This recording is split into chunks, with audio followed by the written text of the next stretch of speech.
فلسطين الشهداء، العبارة التي لا تفارق حنجرة الجزائري أينما كان، العبارة التي زلزلت أهم وأكبر ميادين كرة القدم في العالم ودغدغت مشاعر الفلسطيني وأنسته ألمه ولو لحين، عبارة تحيي من ماتت مشاعرهم تجاه قضية الأمة.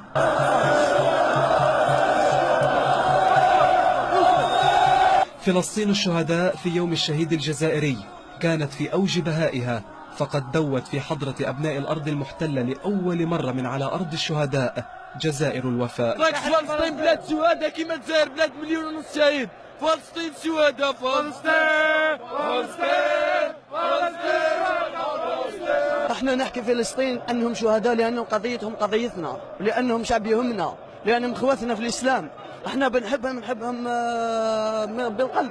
جزائري أنا بدم فلسطيني، فنحن من يساند فلسطين إذا تركها العرب، فأبناء الجزائر يموتون وتبقى فلسطين. فلسطين الشهداء هي سلاح الجزائريين في التعبير عن عشقهم الهستيري لفلسطين ومدى تعلقهم بها، لكنها قطرة من بحر دعم وحب وإخلاص.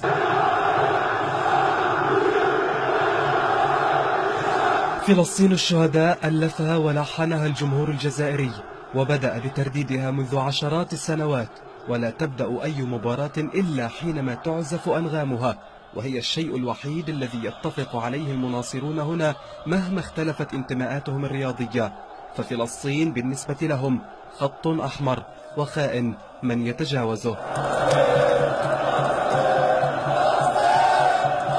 باسكو احنا تاني شهداء، عندنا شهداء ونعرفوا واش معناتها كلمة شهداء، ماشي نابورت واحد يعرف كلمة شهيد.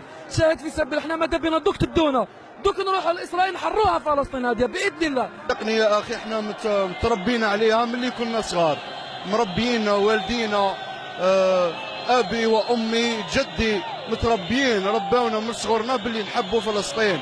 قالها ذات يوم الراحل هواري بومدين: مع فلسطين ظالمة أو مظلومة. أحفاد بومدين بقوا على العهد، لم ولن يخذلوه، أعلنوها في مئات المناسبات: سنبقى الأوفياء يا فلسطين، لقد ذقنا مرارة كأس معاناتكم وندرك حجم مآسيكم. فلسطين الشهداء ليست العبارة الوحيدة التي يرددها الجزائريون نصرة لفلسطين، لكنها الأشهر، ولا يقتصر ترديدها على الميادين الرياضية فحسب، بل كان ذلك في مختلف الميادين الحياتية وفي كبرى عواصم العالم، مؤكدين أنهم يتنفسون فلسطين، فمن فلسطين وشعبها كل الحب يا الجزائر. من ملعب 5 جويلية في العاصمة الجزائرية الجزائر، محمد ترتير، قناة فلسطين الرياضية.